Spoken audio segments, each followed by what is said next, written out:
Sabadi everyone. This is Brian Tower, our Minnesotan Poet Laureate, and we are doing our field test here of some new equipment today, and so we are going to try reading some poetry with Jazzy V Dog as my special poet pet assistant. We've tried this before with limited success, but we will try it again. I'm sure some of you can all guess, but we are currently at the Duluth Public Library here in lovely Duluth, Minnesota. So let's just start getting some poems read. On the subway to the bay, 2558. The cosmos is not democratic or egalitarian. Believing this leads to despots and magicians, more pee and the occasional nakavi, and their quiet lives beyond your sight.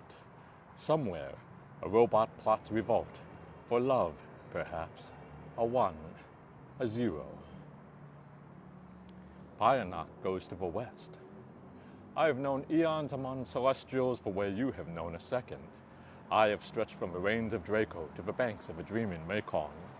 I was there when the sun of Shakya flowered into bright Tagata, breaking the cycles of samsara. I watched my wisest daughter journey to your young lands of grapes and olives. You took her beautiful head and claimed her monster, filling your proud bowels with wine and honey.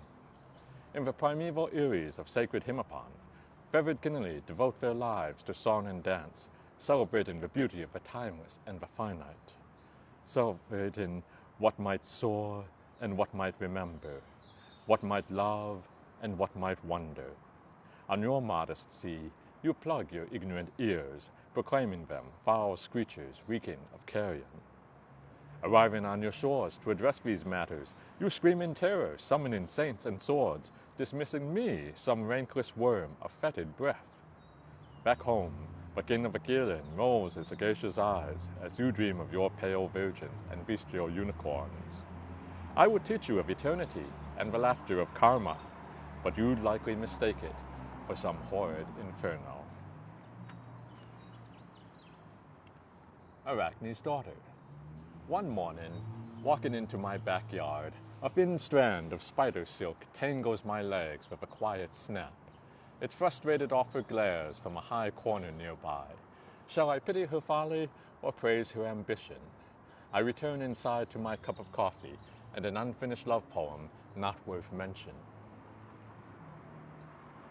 Westerville, 1995. They tell me, had I just played by the rules, this would have been my graduating class at Otterbein, once dry capital of the world. I'd surely be in that rare 13% among now refugees. An artistic librarian in San Francisco resembled Jean Hébuterne minus the tragedy. The rebellious daughter of a weapons designer, despite our whirlwind of paint and passion, ultimately she left me for another woman. To be fair as a sphinx, having met her, I'd have left me for her too. Let's all be happy. Alas, one day my fraternity turned our old bookcase into a secret basement bar, Kelly green and white. I was appalled, but had to admire the sturdy woodworking. Do you remember? It was the year of the dog. I could tell you about a Buddha who fed himself to a starving tiger mother in his previous life, a Sufi mystic full of forgiveness and endless joy, a tale of the usual suspects and 12 monkeys, but not a thing about where my mother was, except far, far from where we both began. And thank you for being part of this technical test demonstration. We hope this worked out for you. Otherwise, you just watched me talking and saying nothing in silence here for the last couple of minutes. But that's the way it goes sometimes. We'll see you on our next stop.